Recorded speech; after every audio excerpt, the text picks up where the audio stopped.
दोस्तों सिहाब भाई घर से निकले हुए आज उनका 2 महीना कंप्लीट हो चुका है। यानी कि अगर बात की जाए तो वो 60 दिन कंप्लीट कर चुके हैं। और इस दरमियान में जब वो घर से निकले थे मक्कतुल मुकर्रमा मदीनतुल मुनव्वरा के लिए, क्या सपना देख कर निकले थे, क्या सोच कर निकले थे, क्या एक्सपेक्ट करके निकले थे घर से, और अभी उनके साथ क्या कुछ हो रही है, सारा कुछ मैं आप लोगों के सामने खबर रखने वाला हूँ और मैं आप लोगों को बताने वाला हूँ। साथ ही साथ ये भी बताने वाला हूँ कि सिहाब चोटूर के हवाले से पाकिस्तान से भी कुछ खबरें आ रही है। पाकिस्तान के मुख्तलिफ चैनलों के माध्यम से मुख्तलिफ लोग अलग अलग तरीके से बात कह रहे हैं। क्या खबर पाकिस्तान से आ रही है, वीडियो में बने रहें, हम आप लोगों को बताने वाला हूँ। ये भी बताने वाला हूँ कि अभी इस वक्त सिहाब चोटूर कहाँ पर हैं, इनके हवाले से क्या कुछ खबरें सामने आ रही है। हर बार की तरह आप लोग जानते हैं मैं आप लोगों के साथ वीडियो में 2-3 खबर लेकर के आता हूँ, और ये 2-3 खबर जो रहता है वो आप लोगों को जानना बेहद ज़रूरी है। इसी तरीके के वीडियोस देखने के लिए और तरह तरह की खबरें जानने के लिए जो आप लोगों के लिए ही फ़ायदेमंद साबित होने वाली है, आप लोगों के लिए ही जानना बेहद ज़रूरी है, तो इस चैनल से जुड़े रहिएगा। सबसे पहला मैं आप लोगों को जो खबर बताने वाला हूँ वो कर्नाटक से आ रही है। दोस्तों, एक लालची इंसान, मैं लालची इंसान इसलिए कह रहा हूँ कि इस्लाम में जो चीज़ सख्त मना है उसी को आप, उसी के ख़िलाफ़ में जब आप काम करेंगे, और काम भी कुछ ऐसा काम जो कतई वो इजाज़त इस्लाम में नहीं देती है। मैं आपको बताने वाला हूँ यही तलाक़ को लेकर के और यही दहेज को लेकर के। यही दहेज और तलाक़ के बीच में साल में ना जाने कितने लोगों की जानें चली जाती है, कितने लोग सुसाइड कर लेते हैं, कितने लोगों के सामने इस तरीके से जो है वो मामला पेश आती है। हर एक चीज़ आप लोगों के सामने है। कर्नाटक में एक जो है वो चौंकाने वाला मामला सामने आया है कर्नाटक से।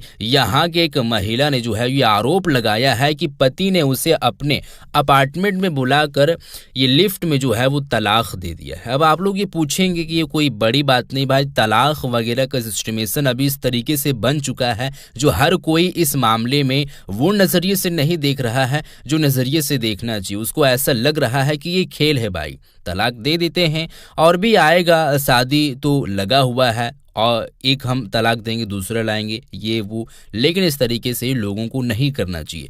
अब क्या आप ही लोग ये खबर को सुनने के बाद बताइएगा कि ये जो शख्स काम किया है वो क्या वाकई में सच काम किया है या इस तरीके से काम नहीं करना चाहिए, आप ही लोग बताइएगा। ये कुछ दिन पहले शादी किया था।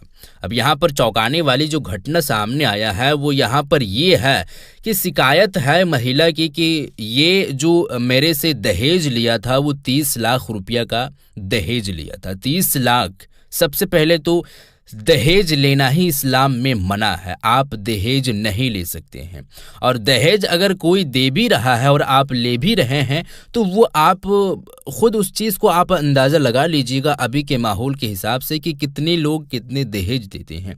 अब किसी तरह से चूँकि बेटी है तो बेटी को शादी करने में वो हर एक चीज़ के बारे में जो है वो करने के लिए तैयार रहते हैं। वो जो है वो पस्त हो जाते हैं लोगों के सामने जो बेटी का बाप होता है। तो किसी तरह से 30 लाख रुपए के इंतजामात कहीं से करके वो दिया होगा। अब बात यहाँ पर ये है कि वो शख्स अपने अपार्टमेंट में बुला करके और लिफ्ट में ही तलाक इसलिए दिया कि वो 30 लाख के बाद और भी 10 लाख रुपये रमज़ानुल मुबारक के महीने में वो या फिर उसी दरमियान में 10 लाख रुपया और वो मांग रहा था। अब वो 10 लाख 5 लाख का हर बार का इस तरीके से अगर वो काम करेगा तो क्या ये बात सच है या मतलब ये बात सही है, लोगों को करना चाहिए नहीं करना चाहिए, आप ही उस बारे में जो है वो डिसाइड करने में सक्षम होंगे, आप ही उस बारे में डिसाइड अच्छी तरीके से कर पाइएगा। 10 लाख रुपए का और जो है ये दहेज मांग रहा था, कोई किसी वजह से नहीं दिया होगा। भाई पैसा है, हर एक चीज़ के बारे में जो है वो आप कहेंगे तो पैसा कमाने में कितने सारे लोगों को क्या काम करना पड़ता है, किस तरीके से पैसे कमाई जाती है, वो बात आप लोग जानते होंगे। और ऐसा ही मुंह उठा के अगर किसी से लाख लाख रुपये का आप इस तरीके से मांग करने लगेंगे तो ये आसान तो है नहीं कि कोई भी कहीं से पैसा उनके पास है वो ला के दे दे। तो इसी वजह से ये तलाक दे दिया है। अब ये बात आप लोग खुद डिसाइड कीजिएगा। अब इसी के साथ कर्नाटक से ही एक और खबर सामने आ रही है। सिया और सुन्नी विवाद के बीच में जो है वो एक शख्स की मौत हो गई है, हत्या हो गई है, जिनका नाम है फाजिल। मोहम्मद फाजिल नामक युवक की जो है वो एक मुस्लिम युवक, उनकी हत्या का खबर अभी सामने आया है और मीडिया चैनलों के माध्यम से जो है वो इस दुष्प्रचार में लगाए गए हैं। आप लोगों को हम डिटेल के साथ बताते हैं। अब देखिए, यहाँ पर कुछ लोगों का कहना है कि नेट्टारू की हत्या बीजेपी के नेता की जो है वो कर्नाटक में भी कुछ यानी कि कुछ दिन पहले हत्या की गई थी। अब कुछ लोगों का ये आरोप है कि बीजेपी नड्डा की हत्या के जो है वो बदला लेने के लिए फाजिल की हत्या की गई है। हालांकि पुलिस की जो है वो छानबीन में कुछ और ही कहानी सामने आई है। ये कहानी बिल्कुल झूठी साबित हुई है। ये कहानी कोई सच्ची कहानी नहीं है। अब इसी बीच में एक और बात सामने आई है कि यहाँ पर जो मोहम्मद फाजिल जो है वो एक प्रेमी से प्रेम करता था, जो सिया धर्म से था। अब यहाँ पर कुछ लोगों का ये भी आरोप है कि ये एक प्रेमी से प्रेम करता था, एक महिला से प्रेम करता था, जो है वो सिया धर्म से ताल्लुक़ रखता है। फाजिल की हत्या कराने के बाद जो है वो बदमाशों ने कुछ चेहरे पर नकाब पहना कर और हर एक जगह पर ले जाकर के गाड़ी में छोड़ करके, जो गाड़ी था वो हुंडई के था। और ये भी आरोप है कि ये सिया और सुन्नी के बीच में काम हुई है। अब ये मामले में तो ये कोई अफवाह है आप कह लेते हैं, तो अब इस बारे में पुलिस जब जांच पड़ताल करेगी फिर समझ में आएगा कि आखिर में माजरा क्या था, किस वजह से यहाँ पर हत्या की गई है। क्या वाकई में सुन्नी और सिया के बीच में था, या फिर ये प्रवीण नेट्टारू की जो हत्या हुई है उसके बदले में था, या फिर क्या था। इसके हवाले से जब भी कोई अपडेट आएगा हम आप लोगों के साथ ज़रूर शेयर करेंगे। लेकिन फ़िलहाल आप समझ लीजिए कि ये जो बात बताई जा रही है वो सिया और सुन्नी के बीच में बताई जा रही है। अब सिहाब छोटूर के हवाले से जो खबर आ रही है वो वाकई में दोस्तों आप लोगों को जानना बेहद ज़रूरी है।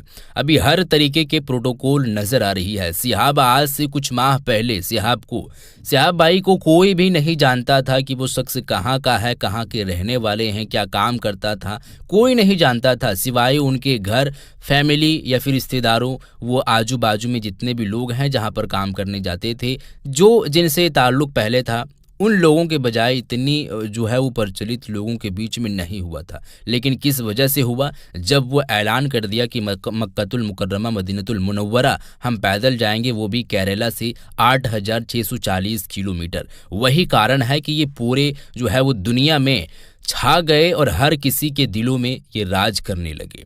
अब हर तरीके के प्रोटोकॉल मिल रही है। ऐसा प्रोटोकॉल हर किसी के नसीब में नहीं होता है जो आगे पीछे हर वक्त पुलिस घूमता रहे, पीछे में हजारों हजार की तादाद में लोग जो है वो जाते रहे, फूलों की बारिश, दुआओं से लोग नवाजते रहे। यह हर किसी की बस की बात नहीं है। अब ये बात को देखते हुए पाकिस्तानी कुछ चैनलों के माध्यम से वहीं के कुछ लोगों के द्वारा ये बात कही जा रही है कि हमारे यहाँ का भी कुछ ऐसा ही माहौल है। यहाँ पर अभी जो है वो मुदासा, अभी वो जिस जगह पर है सिहाब छोटूर, वो मुदासा में है जो कि गुजरात में है, और वहाँ से वो सफ़र तय कर चुका है राजस्थान के बॉर्डर में, यानी कि राजस्थान जो इंटर करेंगे वो उस जगह से तकरीबन 30 से 32 किलोमीटर का सफ़र रहा है। तो आप ये समझ लीजिए कि वो कल तक राजस्थान पहुंच जाएंगे और वहां से पहुंचते पहुंचते पंजाब के वाघा बॉर्डर से वो इंटर करेंगे पाकिस्तान। जी हाँ दोस्तों, पंजाब के वाघा बॉर्डर से पाकिस्तान इंटर करेंगे, और वहाँ पर जब इंटर करेंगे तो कुछ लोगों के द्वारा, पाकिस्तान के ही जो कुछ लोग हैं उनके द्वारा ये बात कही जा रही है कि हमारे यहाँ भी कुछ ऐसा ही माहौल है। लोग ये पूछ रहे हैं कि उनके आने जाने का रास्ता क्या होगा, लोकेशन क्या होगा। हम लोग भी जो है वो बेइंतहा उनसे मोहब्बत करते हैं, प्यार करते हैं, दीदार करने के लिए, देखने के लिए हम लोग इंतज़ार कर रहे हैं कि कब सिहाब छोटूर आएंगे और हम उनसे जो है वो दीदार कर पाएंगे, क्योंकि वो अल्लाह का मेहमान है और अल्लाह का मेहमानों की जो है वो काफ़ी ज़ोरों शोरों से जो है वो तैयारियां की जाती है। लोग सपोर्ट करते हैं, आगे पीछे की जो है वो हर एक तरीके से प्रोटोकॉल दी जाती है। तो आप ये समझ लीजिए कि वहाँ पर भी काफ़ी ज़ोरों शोरों से तैयारियां चल रही है। अब देखने वाली बात ये है कि कब वहाँ पर वो पहुँचते हैं और किस तरीके से उनकी जो है वो खातिरदारी होती है, किस तरीके से लोग स्वागत करते हैं। लेकिन खबर यहीं के हैं और पाकिस्तान से ही ये बात कही जा रही है, मैं अपने आप से नहीं कह रहा हूँ। अब इस बारे में आप लोग खुद सोचिए, बताइए, जो भी आप अपने हवाले से कहना चाहेंगे ज़रूर बताइएगा। फ़िलहाल ये सब सारी खबरों को लेकर के आप क्या राय रखना चाहेंगे ज़रूर बताइएगा। वीडियो को ज़्यादा से ज़्यादा शेयर कीजिएगा। मिलते हैं किसी अगले वीडियो में, तब तक के लिए खुदा हाफिज़। आप अपना ख्याल रखें।